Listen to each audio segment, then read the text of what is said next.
Sederalun sekitar 2.000 orang dari berbagai unsur di Kabupaten Aceh Tengah dikerahkan untuk bergotong royong membersihkan pemukiman warga yang terkena musibah banjir bandang di Kampung Payatumpi Baru serta Desa Payatumpi Induk, Kecamatan Kebayakan, Kabupaten setempat. Gotong royong massal itu dikomandoi langsung oleh Bupati Aceh Tengah, Sabela Abu Bakar.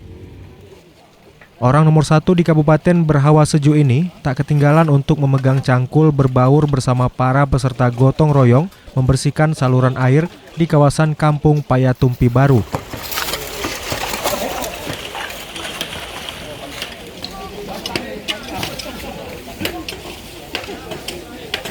Di sela kegiatan gotong royong, Sabela Abu Bakar mengatakan kegiatan pembersihan massal ini melibatkan unsur TNI Polri, seluruh jajaran dinas, LSM, serta masyarakat.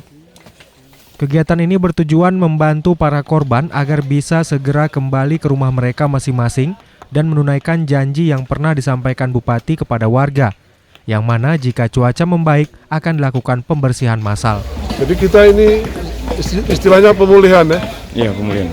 Kemudian setelah ini, hari Sabtu, posko kita bubarkan juga. Karena ini sudah dianggap selesai. Iya. Untuk Payatumpi. Rumah-rumah korban yang memang betul-betul rusak parah, Pak. Ada yang asal lima rumah. Ini harus kita bangun. Ini melalui Perkim nanti. Perkim ya, Pak. Ditargetkan tahun ini juga, Pak, dibangun, Pak. Kita mulai tahun ini satu jembatan. Satu jembatan, Pak. Ya? Jadi yang di Pengkolan Totor Pumulo dikembalikan fungsinya menjadi Totor Pumulo. Totor Pumulo ini awal jembatan dari kota menuju keluar kota. Kita akan melihat satu Gunung Hujan, kemudian juga Patan Terong. Ini akan kita programkan hutan kerakyatan. Kemudian jalur air yang klasik. Ini kan air mencari jalur klasik. Ini kita akan ada nanti program naturalisasi sungai. Bukan normalisasi. Artinya kita ikuti arah air itu. Oh iya. Kita tidak luruskan. Ini kita lihat dari Totor Pumulo.